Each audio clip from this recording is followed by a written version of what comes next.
It really goes through the first probably week of our curriculum is talking about what is substance abuse. If it's not an addiction, what is it? Sure. Where is the research that shows that there's not a disease that's controlling my behavior?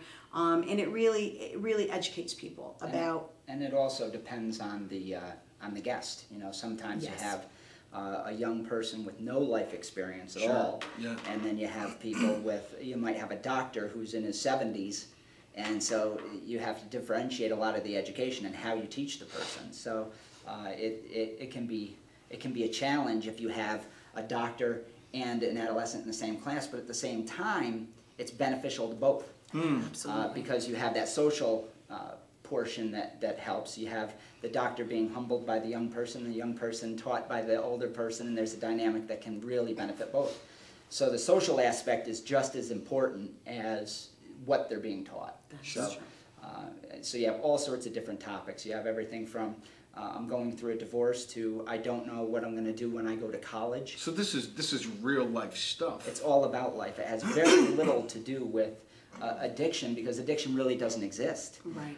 What it is people have choices, and they make habitual choices. They get locked into those habitual choices because they don't believe they can get out of them.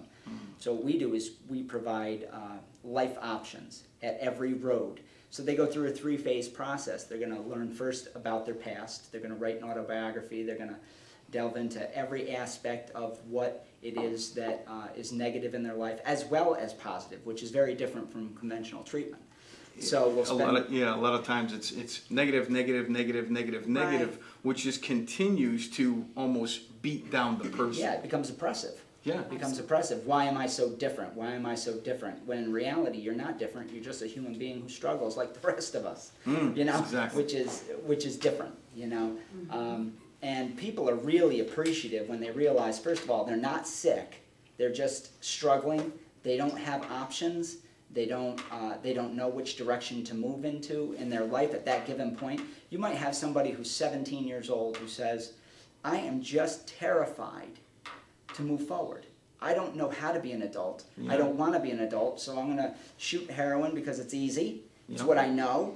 But what's surprising is, even with a young person, is once you give them options, they take them. Yeah. They want to do better. They want to know how to be an adult. Now, I'm not going to say that everybody has that motive. They don't all do perfectly well. It's not this seamless process. Sometimes it's a sticky, difficult, process that people go through when they're with us. But most people really, when they see new options, take them. And so the topics are varied. That's why we spend a year teaching our instructors how to teach this program. Right. They have to have a lot of life experience themselves. They're certified through our process, which is brutal. They're gonna learn for a year to 18 months how to instruct, because you have the 16-year-old, the 45-year-old mother who drinks wine every night, or the 50-year-old guy who's in the middle of a midlife crisis. So you have all sorts of different scenarios, and we also have all sorts of different instructors that you can match up. Right. So it's not a cookie cutter approach. No, Correct. it's It's anything but pretty that. personalized. It's very personalized, and it's based on empowerment. Go ahead, Michelle. Yes. Everybody struggles with different areas of their life. And what our program does is really focuses on helping you see, this is a part of my life I don't like, and this is a part of my life I want to change, and this is exactly how I'm going to change it. So those are really the 3 phases of our program. Great. Tell me about the success rates. Right up until a few years ago, twice a year, I want to say a few years ago, now it's been like 6 years ago, twice a year, we would call everybody and see how they were doing.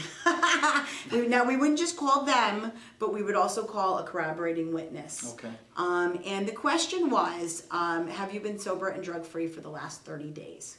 Period. Because anybody that has maintained sobriety and been drug-free for the last 30 days, number one, probably isn't still struggling. Number two, we have so many data points, and we would call those people so many times, twice a year, that's our success rate. And every time it would range between 55 and 75% would be sober and drug-free. And that wasn't just them telling us that, that was their corroborating witness saying, yeah, they're doing great. I'm going to jump in here.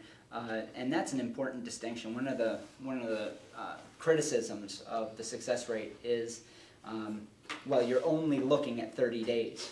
And that would be true if you were just, if you looked at 30 days once and say, this is what our success rate is.